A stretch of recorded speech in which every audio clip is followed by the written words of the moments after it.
आइए जानते हैं आज की कुछ अंतर्राष्ट्रीय खबरों को। पहले एक नजर आज की हेडलाइंस पर। यूपी समेत देश के इन हिस्सों में आज और कल जमकर होगी बारिश। पिछले 7 दिनों में 17% बढ़े कोरोना संक्रमण के मामले, मौत के आंकड़ों में भी इजाफा। काबुल में अमेरिका ने दागा रॉकेट, एयरपोर्ट पर हमला करने जा रहे आईएसआईएस खुरासान के फिदायीन निशाना। कश्मीर में तालिबान लड़ाकों की घुसपैठ कराने की फिराक में आईएसआई। करनाल लाठीचार्ज का भारी विरोध, किसानों ने पंजाब में 2 घंटे तक स्टेट और नेशनल हाईवे को किया जाम। पाकिस्तान के लिए भस्मासुर बना तालिबान, अफगानिस्तान सीमा पर हमले में मारे गए 2 सैनिक। पूर्व ब्रिटिश मरीन 200 कुत्ते बिल्लियों के साथ काबुल से रवाना। जेल में बंद राज कुंद्रा तो सोशल मीडिया पर शर्लिन चोपड़ा ने बढ़ाई शिल्पा शेट्टी की परेशानी। घरेलू हिंसा को लेकर कोर्ट में सुनवाई के दौरान रो पड़ी हनी सिंह की पत्नी। और पैरालंपिक गेम्स में बवाल, ब्रॉन्ज जीतने वाले भारत के विनोद का रिजल्ट होल्ड। देश के कई राज्यों में पिछले कई दिनों से बारिश हो रही है। उत्तराखंड, हिमाचल प्रदेश और अन्य राज्यों में भारी भूस्खलन और बाढ़ जैसी स्थिति बनी हुई है। इसके साथ ही देश के उत्तरी क्षेत्र में लगातार बारिश का दौर जारी है।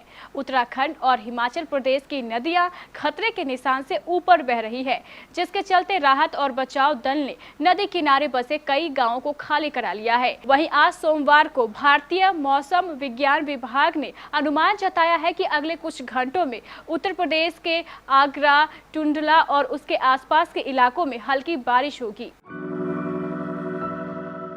केरल में कोरोना संक्रमितों के बढ़ते मामलों के चलते कोरोना संक्रमण के खिलाफ जंग की तस्वीर बिगड़ती जा रही है। पिछले कुछ दिनों से केरल में प्रतिदिन 30,000 से ज्यादा नए मामले मिल रहे हैं और संक्रमण दर भी बढ़ गई है। इसकी वजह से पिछले हफ्ते पूरे देश में संक्रमण के मामलों में 17% की वृद्धि हुई है। इस दौरान वायरस के चलते होने वाली मौतें भी 10% बढ़ गई, जबकि अगर पूरे विश्व की बात करें तो उक्त अवधि के दौरान 1% मामले कम हुए हैं और आधी फीसदी मौतें घटी हैं।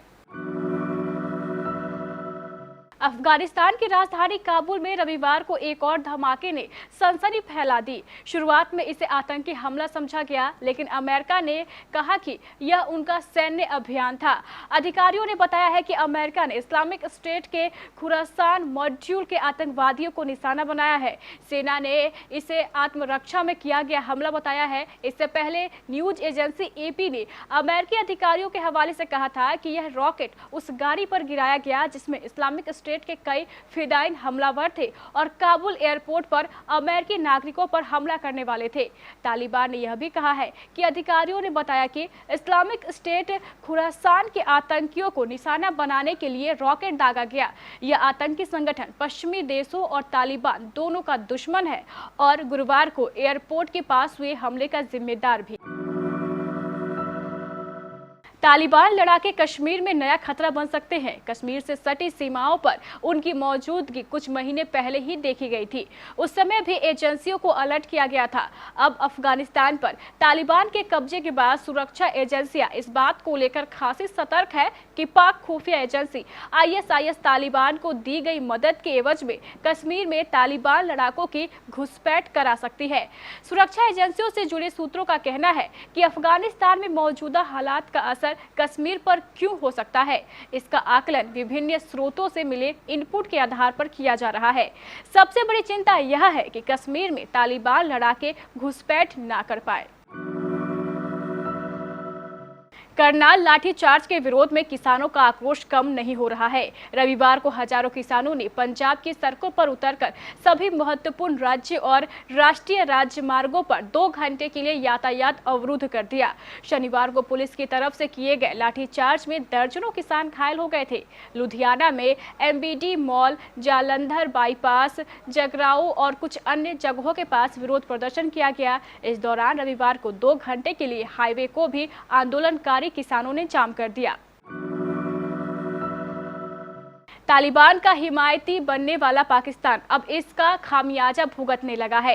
रविवार को अफगानिस्तान सीमा पर तालिबान के हमले में 2 पाकिस्तानी सैनिक मारे गए। यह हमला खैबर पख्तूनख्वा के बाजौर जिले में हुआ था। पाकिस्तानी मिलिट्री के मीडिया विंग के हवाले से द डॉन ने यह जानकारी दी। गौरतलब है कि पाकिस्तान तालिबान का अक्सर पक्ष लेता रहा है, जबकि कई बार उसे तालिबान के हमलों के चलते नुकसान उठाना पड़ा है। ब्रिटेन के पूर्व रॉयल मरीन को करीब 200 कुत्ते और बिल्लियों के साथ अफगानिस्तान से निकाल लिया गया है, लेकिन उनकी संस्था के अफगानिस्तान के कर्मियों को काबुल में ही छोड़ दिया है। उन्होंने अपने पशुओं के साथ देश छोड़ने के लिए एक अभियान चलाया हुआ था। निजी तौर पर वित्त पोषित एक चार्टर्ड विमान ने पॉल पेन फार्थिंग और उनके जानवरों के साथ शनिवार देर शाम काबुल से उड़ान भरी और रविवार को वे लंदन के हीथ्रो हवाई अड्डे पर उतरे। इससे पहले शुरू किए गए विमर्श में ब्रिटेन के लोगों के मत अलग अलग थे और मानव एवं पशु के जीवन के मूल्य को लेकर कठिन सवाल उठाए गए थे। 19 जुलाई को मुंबई पुलिस ने पोर्नोग्राफी केस में राज कुंद्रा को गिरफ्तार किया था। इस बात को 1.5 महीने होने वाले हैं, लेकिन अभी तक राज कुंद्रा कस्टडी में है और उन्हें जमानत नहीं मिली है। इससे शिल्पा शेट्टी वैसे ही परेशान है, ऊपर से सोशल मीडिया पर भी उनकी मुसीबत कम होने का नाम नहीं ले रही है। जब से राज गिरफ्तार हुए हैं, शर्लिन चोपड़ा लगातार इंस्टा पर हमलावर हो रही है और अब उन्होंने शिल्पा शेट्टी पर भी निशाना साधा है। रविवार को शर्लिन चोपड़ा ने इंस्टाग्राम पर एक वीडियो शेयर की थी, जिसमें उन्होंने काफी कुछ कहा है, लेकिन इस बार वो राज कुंद्रा को लेकर नहीं बल्कि शिल्पा शेट्टी को लेकर काफी हमलावर दिखी। उन्होंने राज की गिरफ्तारी के बाद शिल्पा की इंस्टा पोस्ट पर सवाल उठाए। वहीं कैप्शन में उन्होंने लिखा, हाय शिल्पा दीदी, मेरा निवेदन है कि पीड़ित लड़कियों के प्रति आप सहानुभूति रखें और गलती मानने से कोई छोटा नहीं होता।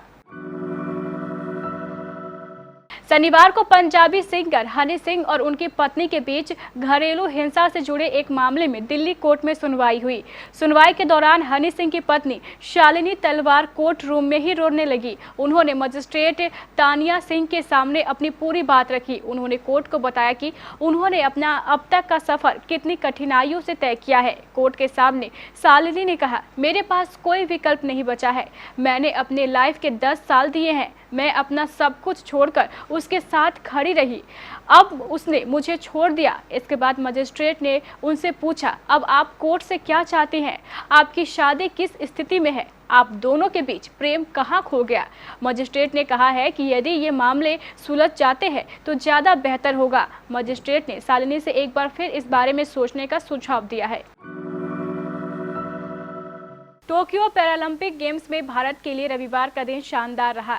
इस दिन भारत ने 2 सिल्वर और 1 ब्रॉन्ज मेडल समेत कुल 3 मेडल अपने नाम किए। हालांकि ब्रॉन्ज जीतने वाले विनोद कुमार के रिजल्ट को होल्ड पर रखा गया है। कुछ देशों ने उनके क्लासिफिकेशन कैटेगरी को लेकर आपत्ति जताई थी, जिसकी अब जांच की जा रही है। 41 साल के विनोद ने F52 कैटेगरी में पैरालंपिक में हिस्सा लिया था। इस कैटेगरी में उन्हें एथलीट्स को शामिल किया जाता है जिनकी मांसपेशियों में कमजोरी होती है, अंग की कमी, पैर की लंबाई असमान होती है।